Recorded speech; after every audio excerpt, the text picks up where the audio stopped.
Welcome to the Forever I Love Atlanta Sports Podcast. Here with your boy, Coach Mario, and I got the Don here, and we also have this week a lot of soccer talk. Our Atlanta United expert, Mr. Eric.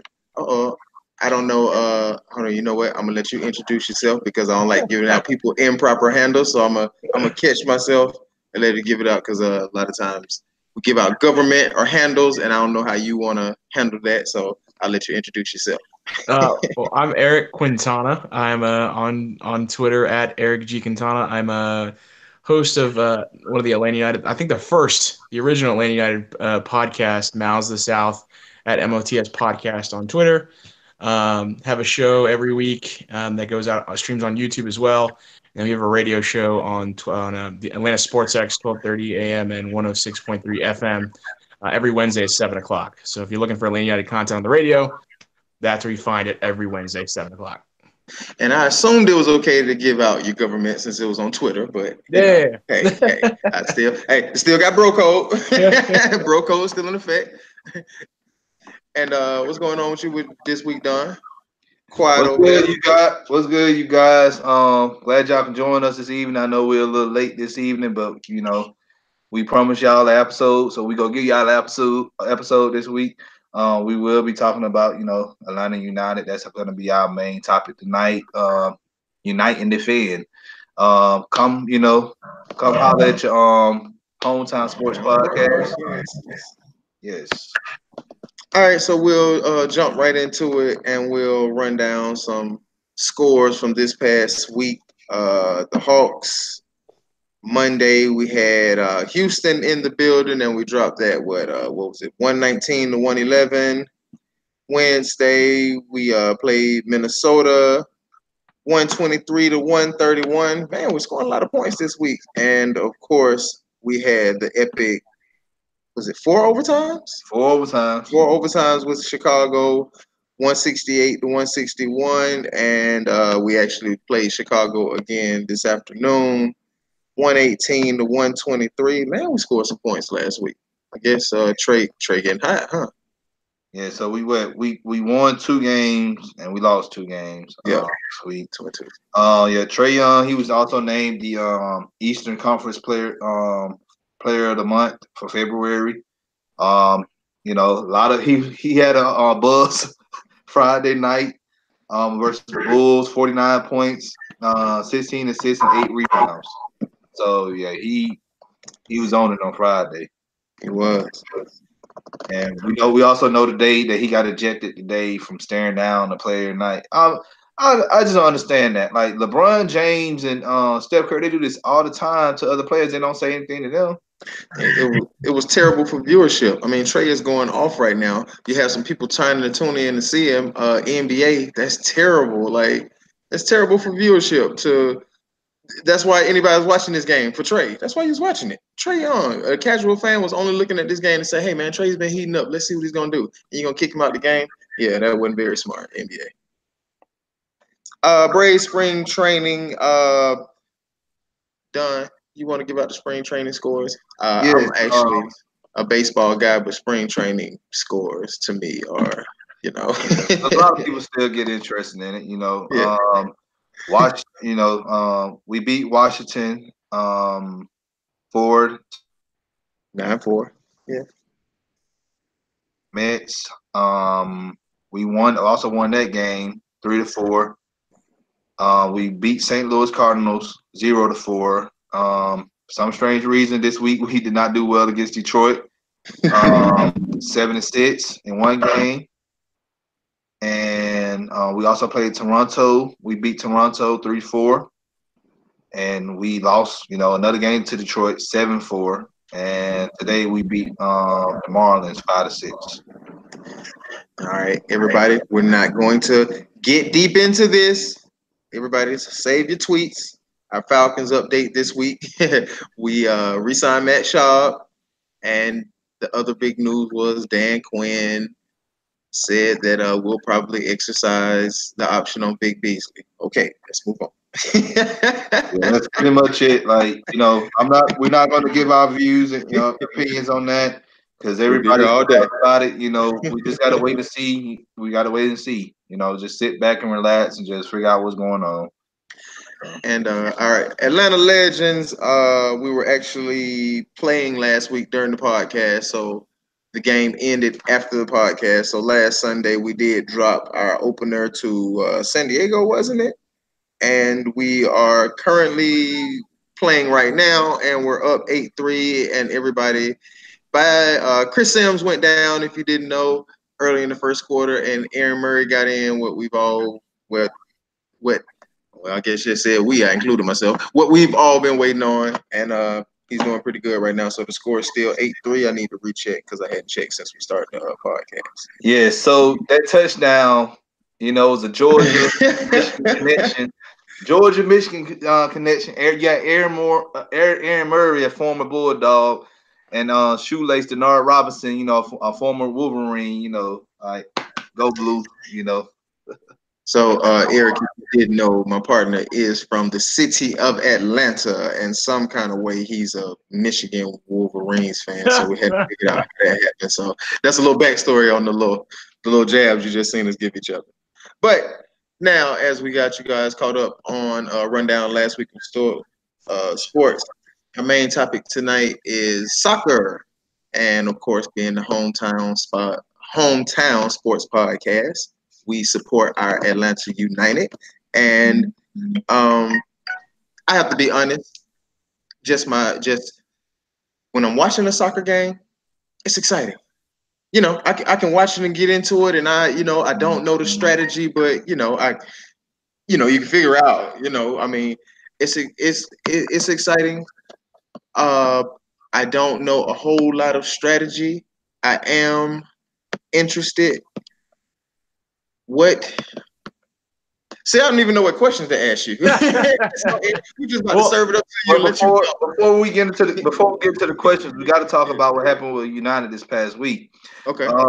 In the CONCACAF Championship League, Leg 2, this Wednesday, it was played at Kennesaw State, I guess, Fifth Third Stadium. Mm-hmm. They played Hernando. It was 0-4. We won, and that gave us that round, I believe, because in the first leg, it was 3-1. Yeah, 3-1, and when we went down there, so that we needed to at least win 2-0, or the other option was just to win by 3 or more goals. So obviously, winning 4-0, that does it for Atlanta United. They advanced to play Monterrey in Mexico. That first game is going to be Wednesday, I believe, at 10 o'clock, because they're playing in Mexico. That's why it's so late in Atlanta. But yeah, and speaking towards, watching soccer as a new fan, how exciting it is. The first 2 years for Atlanta United, the tandem of players plus the coaching plus the overall tactics of Tata Martino, it led to a very exciting brand of soccer that kind of it did a good job of kind of bringing in fans that maybe didn't know exactly what they were watching, maybe just wanted to see action, wanted to see goals, wanted to see kind of like the highlight reels that they kind of see on YouTube and such. It offered them a chance to watch the game, not need to know much about the strategy, the tactics behind what Atlanta United was doing, but also knew that they were good enough to create a lot of special moments for the team, for the city, that culminates in the championship in the second year. And now you've got a new group of, well, not even a new group, mostly the same players from last year, with minus Miguel Almiron, who's at Newcastle now in the Premier League, and you bring in Pity Martinez, the South American Player of the Year last year. And it's not a like-for-like replacement, because I think one of the things you had in Almiron was someone that was going to turn up the field. It was, if you think about it in let's say basketball terms, you're talking about a kid that can go court to court real quickly. He can play transition at as good as anyone else.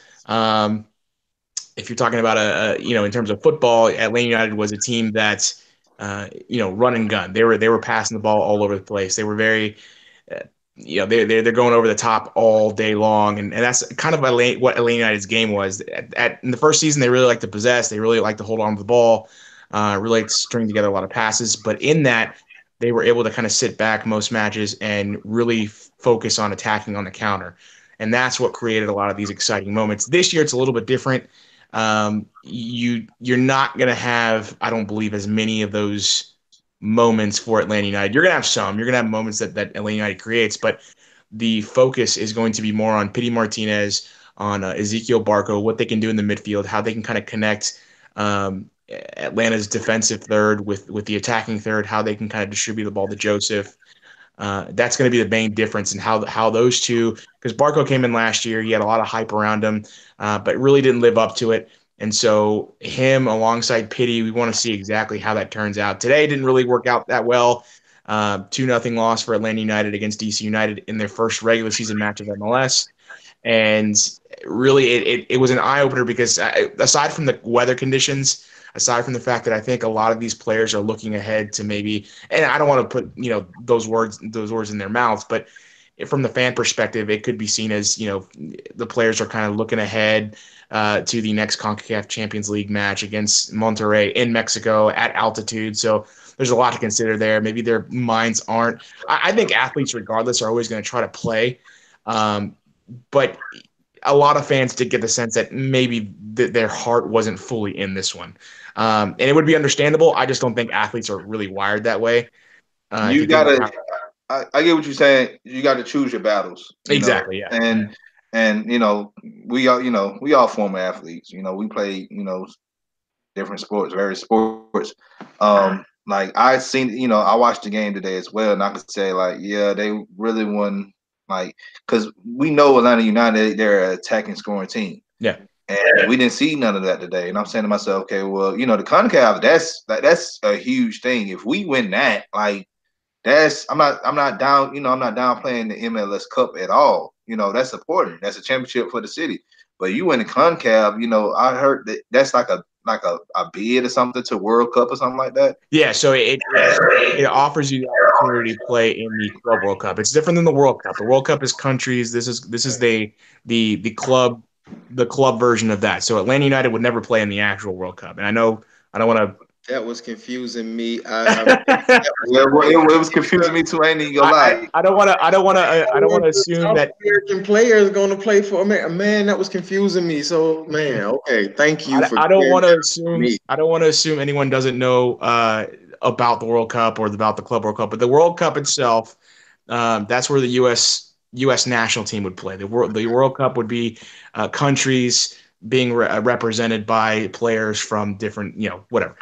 The Club World Cup is the Atlanta United's version of that. Gotcha. So different clubs. So in our case, clubs qualify for CONCACAF Champions League. Then they play in CONCACAF Champions League, and then if they win, the winner of CONCACAF Champions League plays the winner of other continents or regions similar tournament.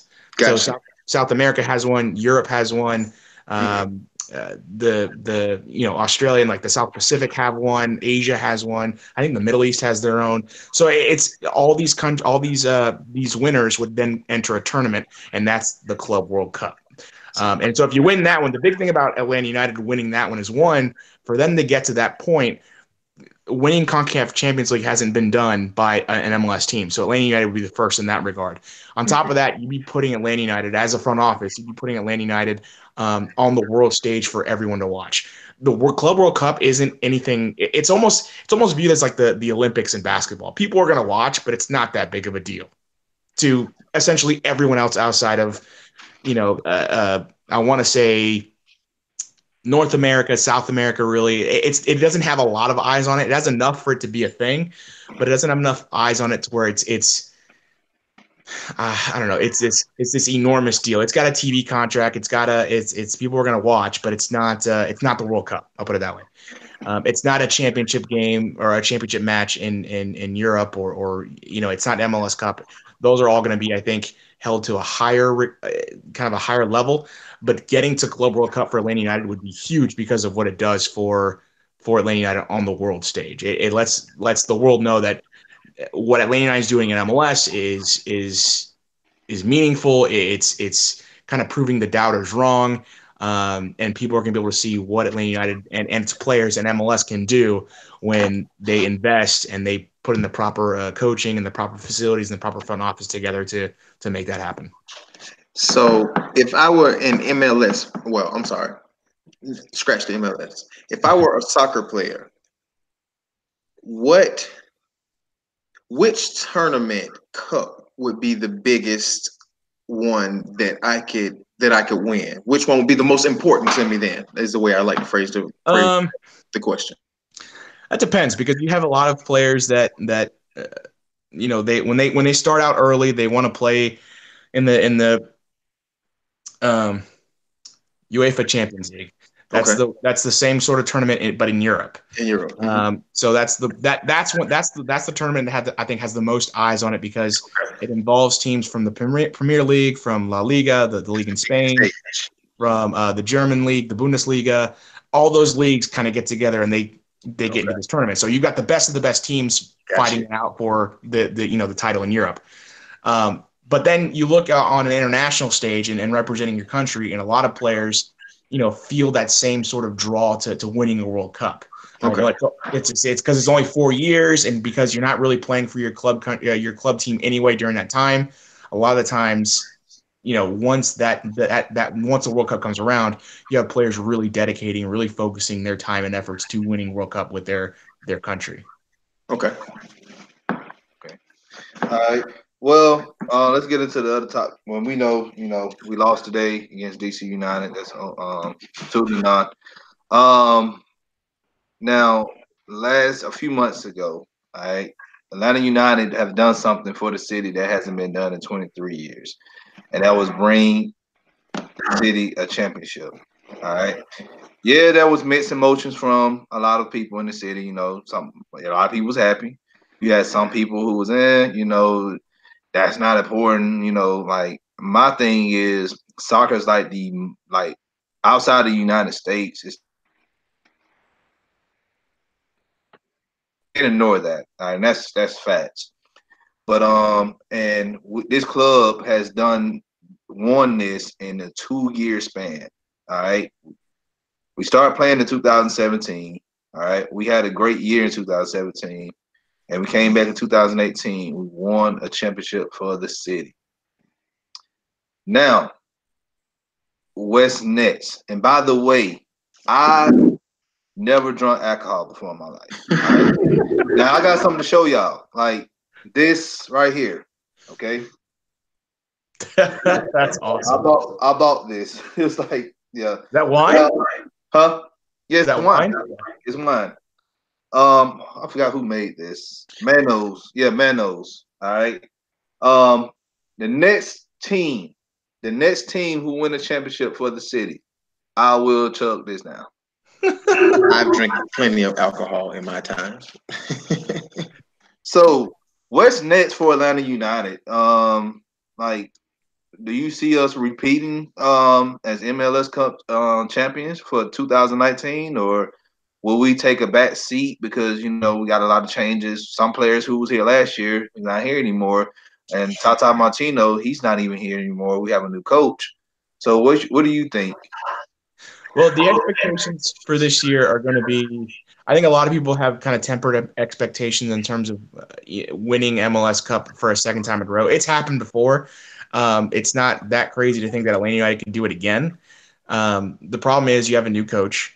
You have a new central focal player on this team in Pity Martinez, who replaces Miguel Almiron. You lost Miguel Almiron, who was a main reason that you were as successful as you were going into the 2017 playoffs, 2018 playoffs, winning MLS Cup. You also have a very condensed schedule because of how they're trying to move the playoffs. Because last year in years prior, there have been there's a big 2-week gap in the playoffs, which kind of takes some momentum out of teams that are in the playoffs that are doing well.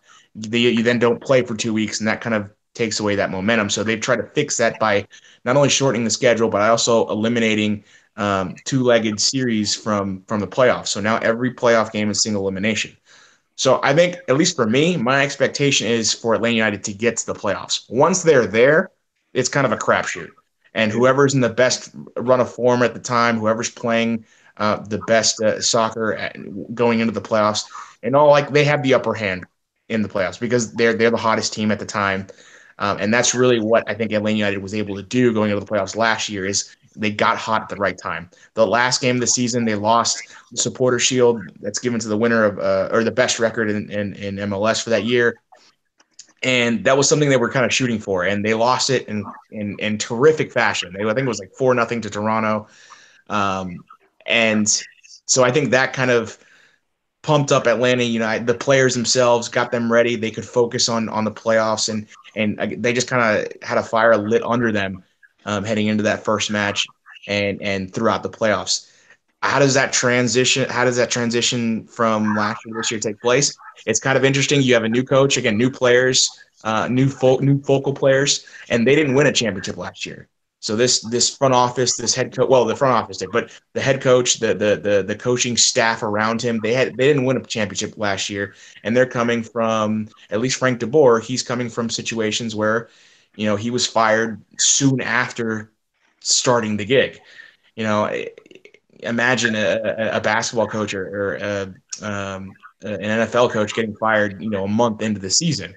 That's essentially what's happened twice now for Frank de Boer. Now, he's a guy that I think a lot of people have faith in. He's a guy that tactically kind of fits what Atlanta United wants to do or wants to continue to do. They want to keep that continuity from their championship season into 2019. So that's a big plus. But I think the focus for Atlanta United right now is going to be doing as best they can in CONCACAF. If they can win out, that's obviously the ultimate goal. After that, I think MLS is second on that list. So I think today, that's why you kind of saw, you saw Pity Martinez didn't start, and he would have normally, had not been for CONCACAF, he would have started this match. You had Mikey Ambrose, who probably doesn't start this match if you don't have CONCACAF Champions League midweek. So it's a balance right now. If Atlanta United were to kind of bow out of the Champions League, then the focus shifts to MLS Cup and getting as much points throughout the season as you can.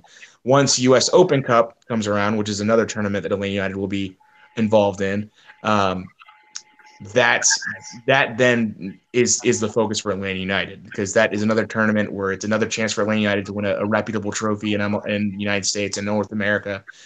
And it's a chance for them to kind of, again, put themselves on the stage, grab another trophy, and kind of move forward from there. That's how I think most fans see it, is, CONCACAF first, then MLS, then US Open Cup. And then once you get into the playoffs, full bore into the playoffs. Okay. Well, that right there explained everything that we needed to know about, what's going on, what's going to end up happening within a year or two with this team. But yeah, we won the championship, but hey, we got to keep being successful. Yeah. So we got a new player in town for the team, Pity Martinez. How do you think he would transition to MLS style of soccer? He's a kid that's, again, South American Player of the Year. I believe he's 26 years old. So for Atlanta, he's a little on the old side, but not old enough to where you can't then, say, in 2 years, try to sell him off to a team that needs a central midfielder, a central attacking midfielder that can really hold on to the ball, that can really dribble. He can, he's. I like to say that he's got skills with a Z, because that's how awesome his footwork is. It's impressive what he can do with the ball, how well he passes, the type of chances he can create going forward. I think that he's a different player than Miguel Almiron, who's he's replacing this year, in the sense that I don't think that he's as fast and isn't as concerned about kind of going on the break, counterattacking as Miggy was. Miggy was a guy that as soon as he got the ball at midfield, he was turning and running upfield as fast as he could, blowing by defenders. Pity Martinez is a little more methodical. He's a little more kind of strategic. I think he takes his time a little more. And he's one of those kids that can dribble the hell out of the ball. He can work that ball better than many people we've seen in MLS. One of the things that I think you can look forward to is a lot of skill work that ends up going through the legs of players. We call it nutmegging. So that you can plan on seeing a lot of that, because that's part of that's kind of been his reputation in the past with his club in Argentina. So he's, again, not a like-for-like replacement, but he's a different player in the sense that once he gets into that final third, once he gets into a point where he can kind of attack goal, he's able to pass it to a guy like Joseph Martinez. He's able to shoot. He's a more complete player than Miguel Almiron. The difference is that you have a team now that isn't so much focused on counterattacking and more a possession-style-based soccer team that is going to be a little more methodical in how they approach the final attacking third of the field against their opponent. Okay. But he's like one of the best players that's ever entered MLS. Like, don't get me wrong, he's freaking amazing. Yeah, because Orlando City, they got a player, I guess last week, and they sent up here saying they gonna win MLS Cup this year, and I'm saying to myself, like, hey, man, you kidding me? They got to get into the playoffs first. They haven't done that yet, and they've been here around a lot longer than Atlanta United has. Shots fired. Yeah. Shouts out to Lieutenant Dan on Tension of Ground, and he's an Orlando City, guess, supporter. So, your concerns on Frank DeBoer, the new coach for the Atlanta United. I know we briefly talked about him. What do you think he'll bring to the table? Like, I noticed now that I can tell the difference. I remember when Tata was here, he pretty much on the pitch, he's pretty much walked around, stood up. Frank DeBoer, he's pretty much sit back and, reserve. And I heard something that some of the broadcasters, they said that, he's very strict. Like, you got to be there at 10 o'clock. If you don't come if you're not there before 10, you're not practicing. Yeah, he's very much he's got a very obvious business approach to the way he kind of manages his team, the way he kind of conducts practice. Look, he's one of those coaches where I feel like, everything I've said at practice. You know what the game plan going into this game is, and you know what to do. I think he lets the players play, and then he makes adjustments when he needs to. I think Tata Martino is always looking to find that angle, look. And Tata Martino sat on the field too. It just, when he got sat on the bench, when he got up off the bench, he was very animated, and that's what kind of, I think, drew a lot of attention to him. Not in a bad way. It's just, it was obvious that he was always kind of tinkering with things, communicating with his teammates or with his players. Frank DeBoer, maybe not as vocal, but that's not to mean that he's not trying to make adjustments on the fly or anything like that. He's just, there are coaches that are less vocal than others, and that's just kind of their style. I haven't really heard any complaints from the players. I haven't really heard any rumors or there's no indication that there's any issues with the difference in playing style. I think, sure, there was an adjustment period with that aspect, the whole 10 o'clock aspect or whatever, the timing the punctuality aspect of practice. But I don't think that's going to be a huge deal, because I think these players have played with those kind of managers before. In terms of tactics, again, he switched Atlanta United into a more 3-4-3 formation. Last year we were more of a 4-2-3-1 that shifted into a three-man back line, and there was a lot of moving pieces to what Atlanta United did in the past, or last year and the year before. This year, much more 3-4-3, much more possession-based. His kind of fundamental tactical value is what's called total football, which means that at any given point, any player can essentially play any point, any position on the field.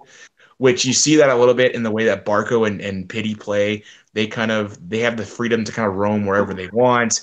If you watch Breck Shea and Julian Gressel, one of the good things about the transition in coaching and kind of the system that Frank DeBoer has kind of implemented is that it's very similar in terms of what he's asking from his players. Is very similar to what Tata Martino asked of the wingers, which is Julian Gressel and tonight, for example, Breck Shea.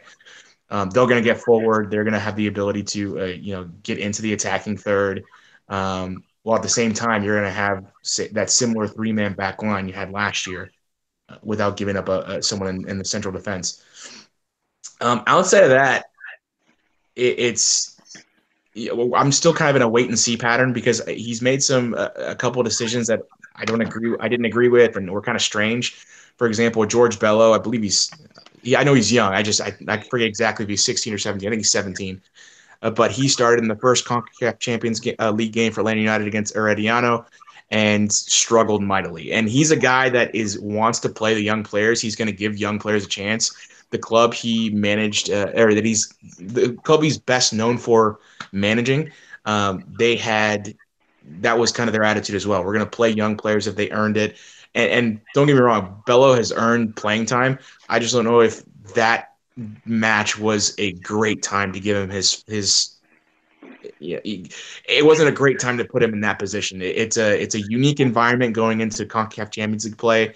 Very physical, much more physical than what you see in MLS. And it's kind of relentless, the amount of pressure he kind of fell under. I think that Herediano knew that he was young, he was a new kid, and then kind of took advantage of that. That's why in the next match you saw Breck Shea, at least in my opinion. There are some that he was listed by the coaching staff as having been injured in practice, and so that's what supposedly kept him out of the second game. I think it was pretty obvious that he just wasn't, the physicality that was needed on that left side just wasn't there. But I love the idea that he's willing to play young players. I think most fans are waiting to see the guys like Andrew Carlton, George Bello, Miles Robinson, for example, who had maybe 1 or 2 starts last year, is already started in all 3 Atlanta United matches. So it's good in that sense that he's a good fit for Atlanta United in 2019, having come off of Tata Martino and what he was able to start with Atlanta United. Okay. All right. And the 17 supporters. Are you a season ticket holder? I'm not. So I'm lucky enough to get credentialed for every game. So I'm in the press box, eating the press box food and the 6 cheese and all that good stuff. That's good. I like the common folk. We gotta pay to get in. Man, when you're able to sneak in the press row, nothing like it. I will say that I've been on for example, the CCL match this past Wednesday at Fifth Third Bank Stadium. I was in the stand, so I frequently have opportunities to watch the games from the stands, and I enjoy it much more in the stands. Don't get me wrong, but it's very hard to convince the front office to let me sit in the stands and then go talk to the coaching staff and the players afterwards to get quotes for the podcast, stuff like that. So I gotta have to pick one or the other, and I like being able to be as informed as possible. So I like to be able to go talk to the players and all that stuff. So, but I love the environment. I don't think there's at least in Atlanta, I don't think there's a better fan base in terms of tailgating, in terms of the excitement and the interaction around the team than Atlanta United fans right now. I think that Atlanta United was started at the perfect time because, again, there was talk about starting Atlanta United in 2014, and thank goodness it didn't, because that would have been the wrong time for it to start. Having come off a couple good Falcons years and having come off the Hawks being essentially as bad as they are now, Atlanta needed something that they could kind of hold on to. And I think the being the world sport and the attraction of bringing in a new team and something, because I think the cool thing about Atlanta United, the fan base, is that you still have the people that are the Steelers fans or the Patriots fans or the Saints fans. But when you go to Atlanta United in an Atlanta United match, everyone there is an Atlanta United fan. You don't see people in the opposing team's jerseys at those matches. You do have certain section where they can sit, but typically you're not talking about more than 200 people in a stadium full of 70,000. In that stadium, when Atlanta United is playing, at least when it's at full capacity, 70,000 people are cheering for Atlanta United. That's the difference in, I think, the culture and the support that Atlanta United has that the other teams don't have, and what that kind of atmosphere they've created for themselves. Yes, but Saints fans, if y'all are this is Atlanta United is not y'all team. Y'all are closer to Houston. Y'all can be Houston Domino fans. Y'all go cheer them on. Like, y'all don't need to cheer any Atlanta sports team, none whatsoever. So they can get going with all that now. I'm sorry. Like I despise Saints fans. I despise Saints fans, and I despise Ohio State fans. Like no, Atlanta United is not no. I'm sorry. Yeah. Eric, you mentioned being in the press box, and I do know. Well, I know with baseball, basketball, and football, being in the press box and covering a certain team, or just being in the press box, there are rules against cheering. You're not supposed to root, you're not supposed to cheer, you're supposed to when your team is soccer much like the same way? Etiquette in the press box? For the most part. I know that every now and then, I mean, everyone that's in there it's kind of a niche group in the sense that everyone kind of knows everyone in the press box. So if someone is cheering, typically they're going to get a warning from the front office staff. Okay. But it doesn't happen very often. I think the only time I can remember it happening on a big stage was I want to say maybe one of the playoff games where, I don't know, it very early on in Atlanta United's tenure at Bobby Dodd, there was a lot of cheering in the press box. Absolutely a lot of cheering. Because there were a lot of people that were still getting used to what the etiquette was. Yeah. At not just in soccer matches, but you had people that were new to bloggers and people that wrote for newspapers that were new to press row period. Yes, they were just new to being a member of the media. But this year, last year, mostly last year, it wasn't so much a problem. Every now and then you heard the announcement, but yeah, you can't cheer in the press box, which is a bummer. But I mean, you are there to work, so there is the expectation that you're. They make that a rule so that so they in a way you're not hurting or disrupting someone that's writing or following the other team.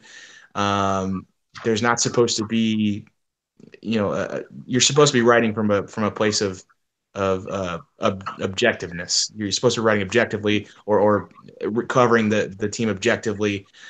So when you talk to these players, when you talk to the coaches, when you are a member of the media for Atlanta United at the very least, and just about any others, the Braves the same way, the Falcons the same way. I've been in all those press boxes as well, but you're supposed to be covering the team objectively, and when you talk to these players, you talk to the coaches, you're asking questions that typically you want the answers to, but that the fans are asking.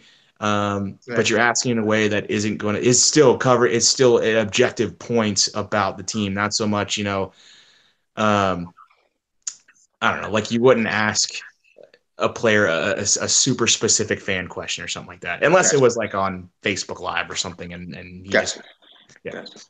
But no, it's fun, it's cool, it's definitely got its perks. But yeah, there's no cheering in the press box. That is the one thing that it makes sense. But yeah, it can be hard sometimes, especially when you see, especially since a lot of us are Atlanta United reporters, essentially. It can get difficult not to like kind of elbow your neighbor next to you and be like, yeah, that was awesome. That goal was awesome. Exactly. So so for our viewers that aren't familiar with press row, now that cheering in the press box is frowned upon. You'll find that many senior media members who are credentialed, rules are different from them. I've had the opportunity to be in the press box a couple times before, and you'll see certain people like, oh wow, he's openly cheering and nobody say something to him, but if you do it, What's funny is that you'll see people there. I applied for a credential for a U.S. men's national team match one time, and you go through. It's a U.S. governing body, so you go through U.S. soccer, and they kind of do a background check on you. At the time, they saw me with all my U.S. men's national team gear and scarves and all that stuff, and I'd completely forgotten to take all that stuff down. So they initially rejected me, and then when I got to actually talking to the person in charge of this, I explained that hey, I'm covering it for a radio station, and Atlanta United's coming around, so we're going to be doing a lot more of this. This is why I want to start doing this with the U.S. men's national team.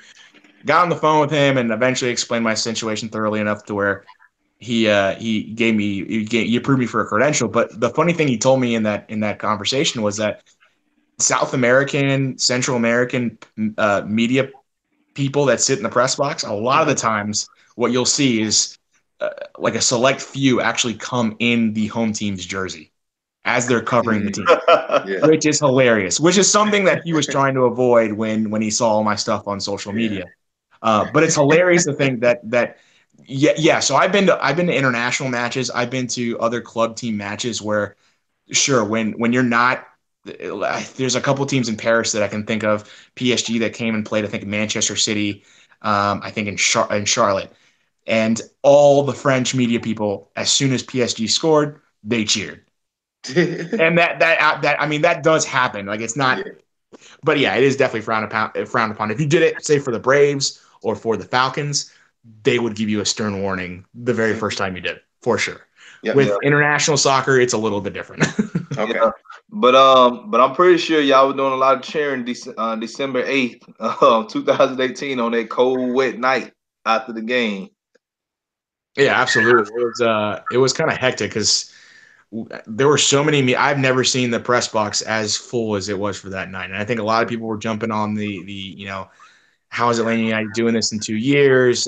Portland Timbers they're kind of a legacy team in a way where they were one of the very early teams to come into MLS back in 1996. So Timbers? I thought the Timbers came in like in 2010. I'm trying to think. Because they was in the USL for a while, and Yeah, then they were definitely in the USL, and I honestly forget off the top of my head, but I've had the feeling they were one of the. Anyways, they had won it previously before, and they were a team that had a very strong supporter base. They're essentially they're. I think that, and this is no offense to Atlanta United, because I think a lot of Atlanta United fans would agree that the Portland Timbers have one of the most organized fan bases, supporters groups in MLS and in North America. They're very organized. They're very original with their chants and with their tifos and stuff like that. Atlanta United is great, and just the sheer number of people that they bring in is awesome. There are times where you have two chants going on at the same time, and I think year one to year two, it's gotten a whole lot better. And they've always been fantastic. I want to make sure I make that clear. But you can tell at some at points that they're still young, that there's still people around the supporter section, that are still trying to get into the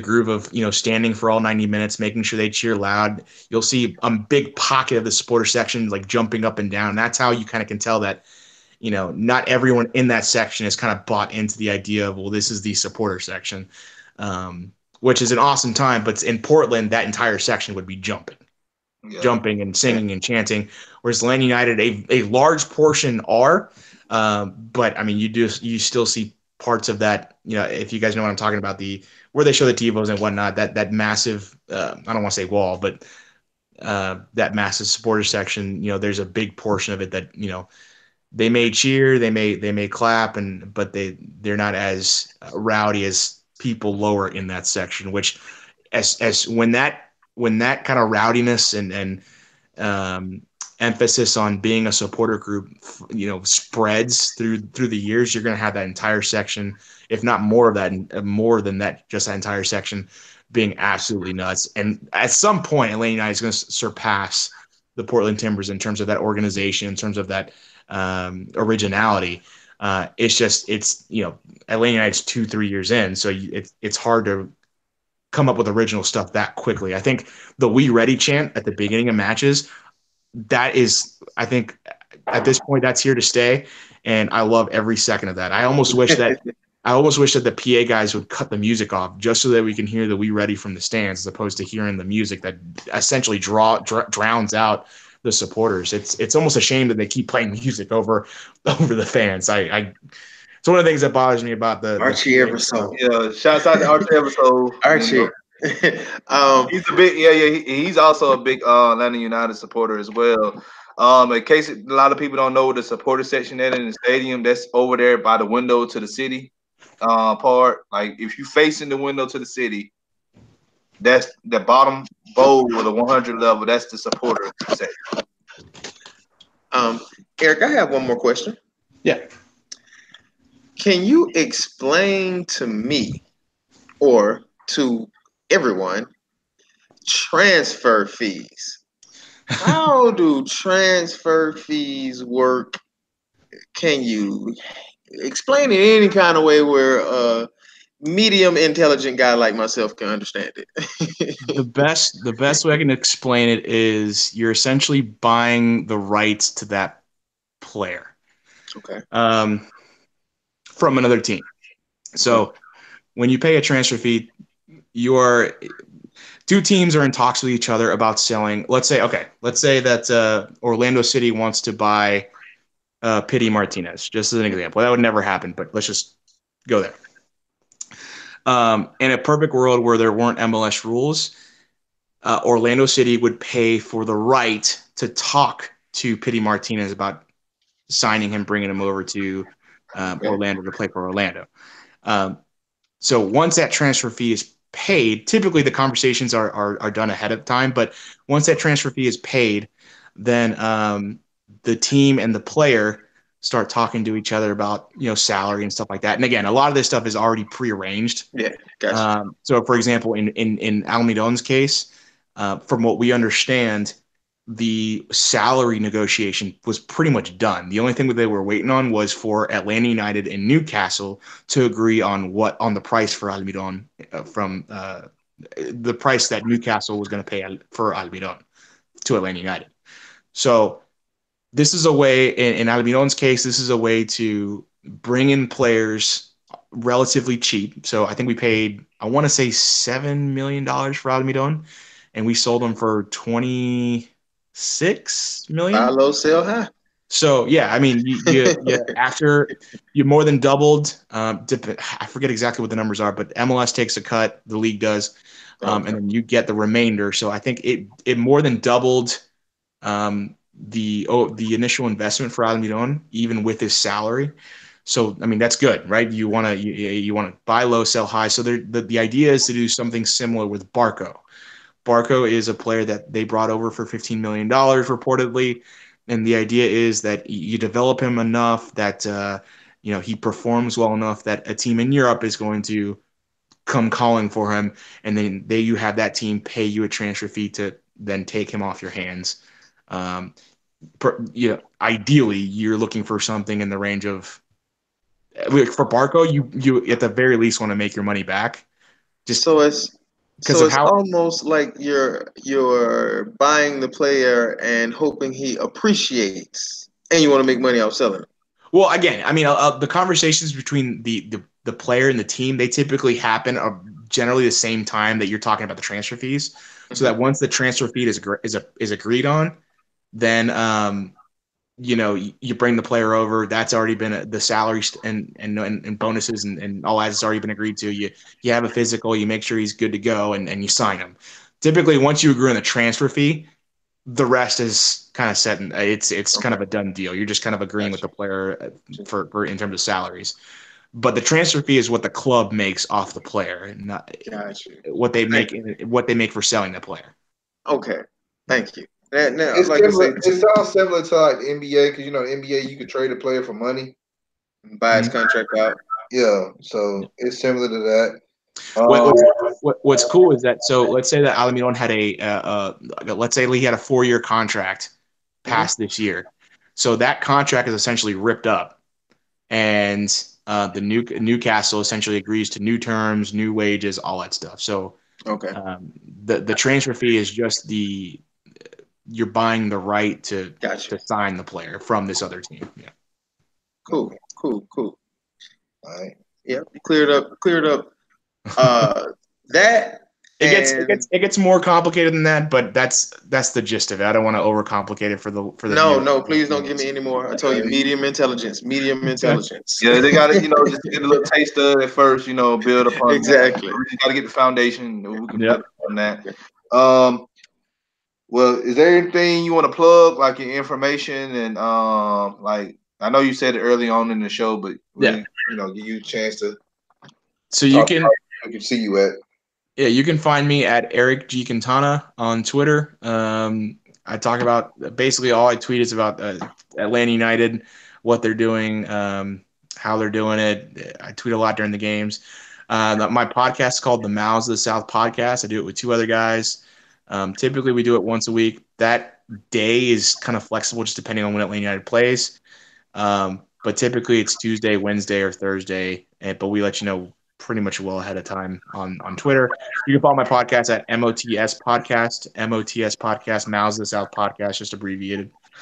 And the other thing I'd plug is Dirty South Soccer. So if you're looking for kind of the latest news and notes regarding Atlanta United, it's the SB Nation page for Atlanta United, and there's a lot of bias in this, but because I obviously my podcast is through them, but they're one of the best, if not the best, SB Nation blog that covers an MLS team, and I would venture to say that they're the best blog that covers a professional team in the United States. Out there, at least on the SB Nation side. I think the amount of coverage that they give you is intense. They give you more than you need. They're consistent. They're always updating things. We've got guys who have established sources and they're well in touch with the team, and they're usually kept abreast of everything that's going on. So Dirty South Soccer, you can follow them on Twitter at Dirty South Sock. And of course, the website is dirtysouthsoccer.com. That's the other thing I'd plug. Yeah. Other than that, the radio show every Wednesday. And Wednesday, we kind of, on the radio show, because we know a lot of our listeners aren't heavy soccer fans, we kind of keep it simplified a little bit so that we're not, talking over your head or anything like that. That's every Wednesday, 7 to 8 o'clock at p.m. on 12:30 a.m. 106.3 FM. That is Atlanta Sports X. Every now and then we're on 680 The Fan. I also work for 680 The Fan, so that's how that kind of connects with each other. But yeah, I think that's it. I think that's all I got to plug. You got a lot of y'all go check him out at all his platforms. Please do. Check him out at all his platforms. On Twitter as well. You guys go on Twitter in his bio, and you can see all his podcasts and his 680, all his information. So if you pull him up on Twitter and check his bio, you can see everywhere he's at. Yes. And looks like he's everywhere. So we certainly appreciate him being here today. This is a very special show because this is a show where I talk a lot. This is a show where I did a lot of listening and the two main things that I wanted to understand, you definitely helped me understand: the transfer fees and the difference between the World Cup. So those are two things that I definitely had. So I'm pretty sure other fans had those same questions. So you definitely helped me a lot. Exactly. We appreciate you. And we appreciate you. Breaking news. Atlanta Legends have won their first game, 14-11. Thank God. Hey, we'll get hot now. We're 1-4. Yes. 1-3. 1-3. 10 games. 10 games. So hey, we can get hot now. We'll get hot and get rolling and steamroll through the, what do they call the playoffs? All right. But thanks you guys. Thanks for hollering at your hometown spot podcast. It's Coach Mario, the real one, baby, and my partner Don. All right, y'all have a good evening. We'll see y'all next week. Next week we'll be talking about some baseball. Next week episode will drop on Monday. No, normally we do our shows on Sunday, but next week we're gonna record Monday night. So come check us out. Appreciate you, Eric, for joining us on this late Sunday evening. And hopefully we can have you on again in the near future. Absolutely. Thanks for having me on, guys. We out. All right, we out.